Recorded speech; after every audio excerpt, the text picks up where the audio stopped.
Bonjour, aujourd'hui je vais vous parler des recherches sur le cancer. Les recherches sur le cancer visent à trouver un remède à la maladie que représente le cancer.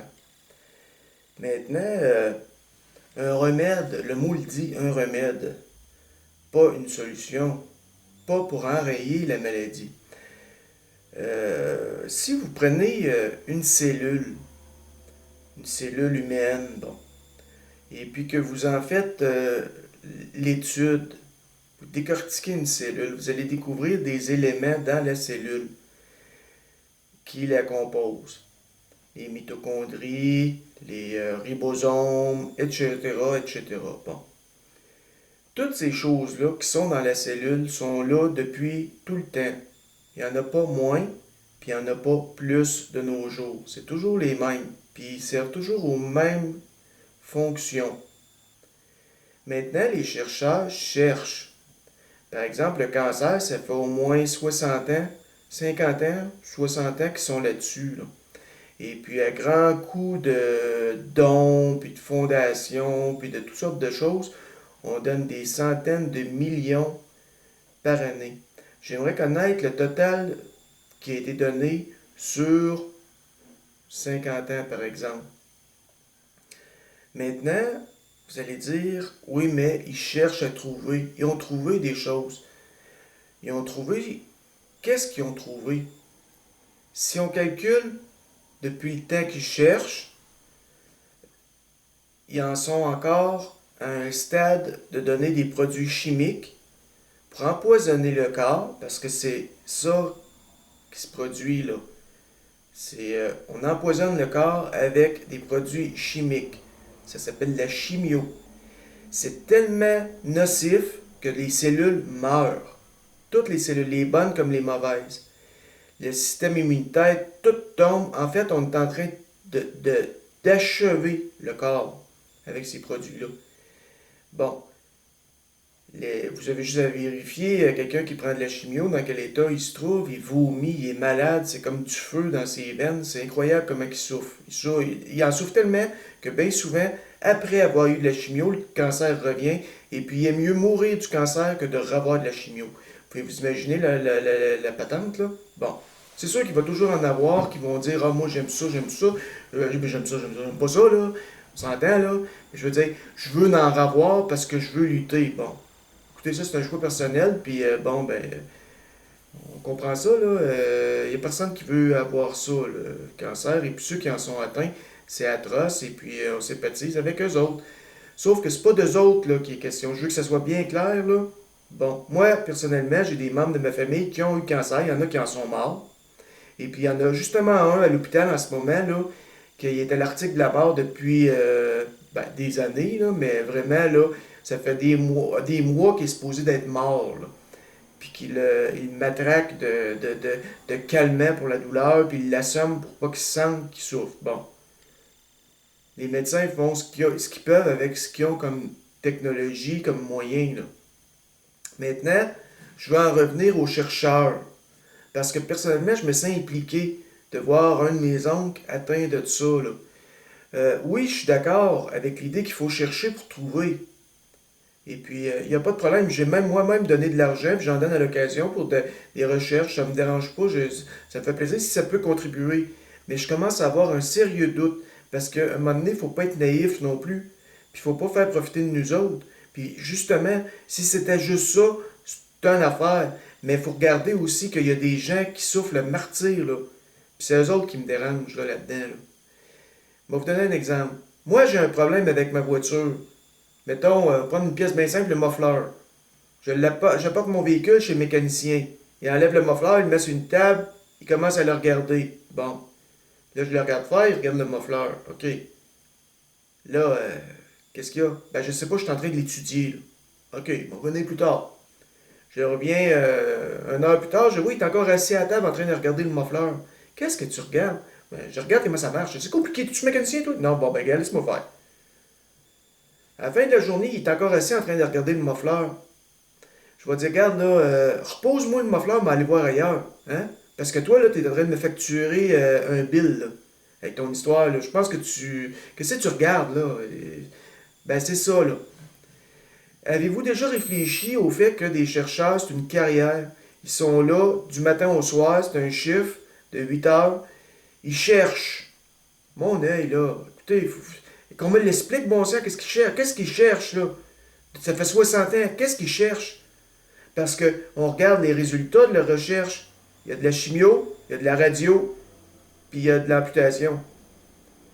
Ils ont juste trouvé ça en... Ben, il y a des calmants, des... Oui. Ah, ben, regardez donc, là, des calmants, OK? Ensuite, ben, il y a des médicaments. Ah, OK. Mais des solutions, il y en a dessus, là, pour faire en sorte que la personne qui a le cancer ne l'ait plus. Ben oui, il y a la mort au bout. Non, mais la soigner. Par exemple, moi, j'ai une infection cutanée, je vais aller voir, ils vont me donner un antifongique, bon, après certains temps, je n'ai plus. C'est fini, là. Je peux continuer, revenir à zéro, là. Mais le cancer, c'est pas ça. C'est que ça finit jamais, là. Tout ce qu'ils font, d'après moi, c'est qu'ils trouvent des cochonneries pour enrichir un système pharmaceutique. C'est payant. C'est le principe du dentiste. Autrefois, il arrachait les dents malades, il n'y avait plus de problème. Jusqu'à temps qu'ils se rendent compte que les gens ne revenaient plus. Ils ne faisaient pas d'argent. Maintenant, qu'est-ce qu'ils font? Ils font des traitements de canal. Ils plombent les dents. Comme ça, ils n'arrachent plus des dents. Le jour où vous voulez aller vous faire arracher les dents, là, vous avez besoin d'avoir des maudits bons arguments parce qu'il n'y en a pas un maudit qui va vouloir. Pourquoi? Parce qu'il va dire, hey, il ne reviendra plus me voir, il ne va pas mon client. C'est la même chose, là. Ils cherchent à trouver des médicaments pour une industrie qui est milliardaire, là.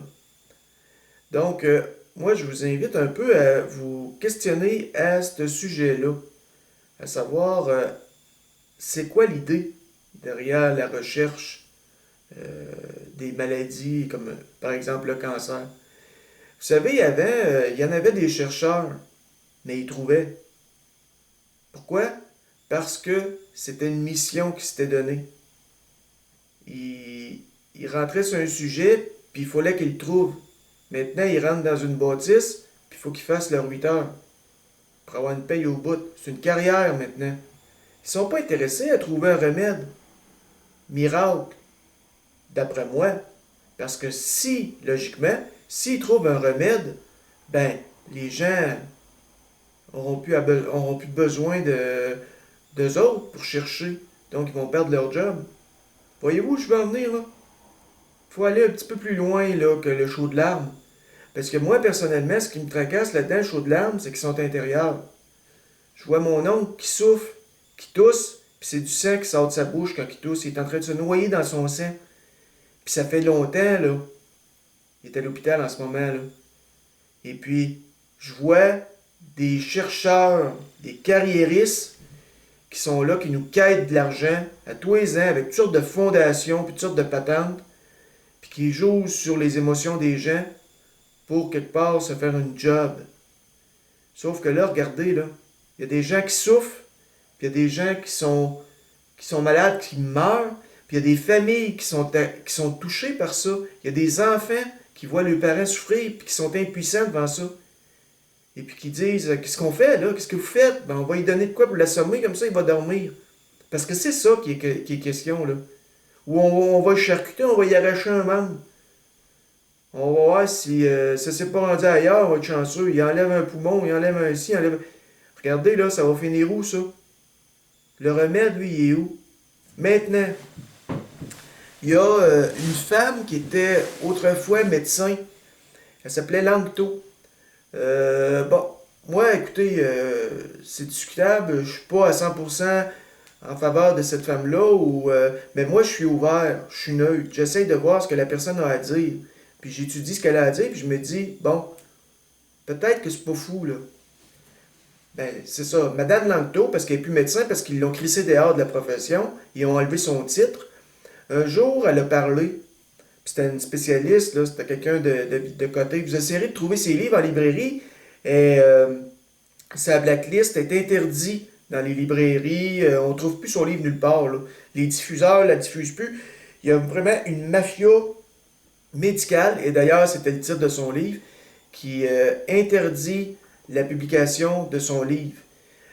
Si c'est pas de la censure, c'est quoi? Qu'est-ce qu'ils ont à cacher? Ben c'est ça. Savez-vous ce qu'elle a dit, elle? Elle a dit que des cancers, il y en a toujours eu. Ça vient, ça part. Vous en avez peut-être un en ce moment dedans de vous, là, puis la semaine prochaine, vous ne l'aurez plus. Puis vous n'aurez jamais su que vous aviez ça. Sauf que vous allez avoir eu comme une espèce de malaise. Vous ne vous sentiez pas bien cette semaine-là, vous ne savez pas c'est quoi, vous étiez fatigué.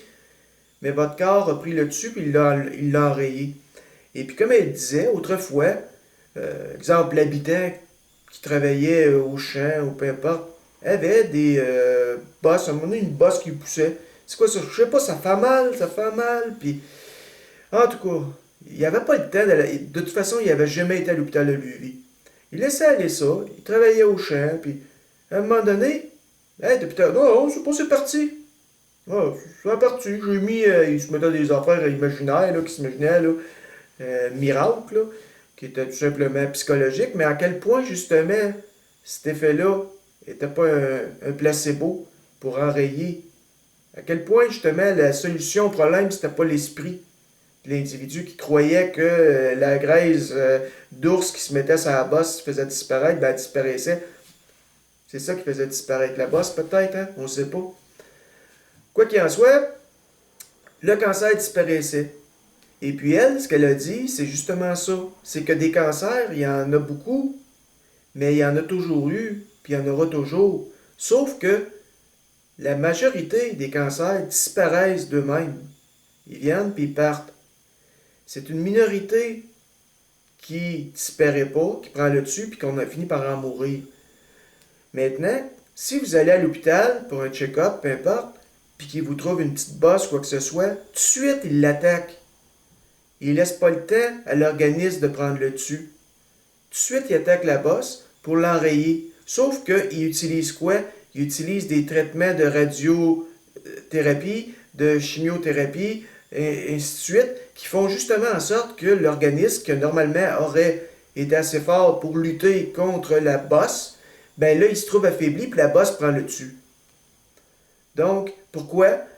Qu'il attaque tout de suite, parce qu'il y a toute une espèce de croyance dans ce système-là qui fait qu'on doit tout de suite attaquer la bosse avec des médicaments, des traitements. Peut-être qu'on devrait laisser faire les choses, ou pas toujours le cas, il y a des causes qu'on doit intervenir tout de suite, c'est sûr, s'ils sont bien graves. Mais là, c'est en dehors de tout ça, là, il y a une question qui se pose, là. On va-tu finir par le trouver, le remède, là? Je vous invite à réfléchir là-dessus. Parce que ça fait vraiment des centaines, des millions, des milliards qui sont donnés à des gens pour qu'ils trouvent quelque chose. Mais ils sont assis, ils cherchent des carrières. C'est pas une mission, c'est une job. Job à temps plein. 40 heures semaine. Je vous invite à réfléchir à ça, parce que c'est un fléau. Moi, je dirais la majorité des gens qui meurent en ce moment, c'est un cancer. Vous qui regardez la vidéo, peut-être que quelqu'un de votre famille est atteint ou a été atteint, un parent, n'importe qui, un frère, une sœur, puis vous allez peut-être être le prochain.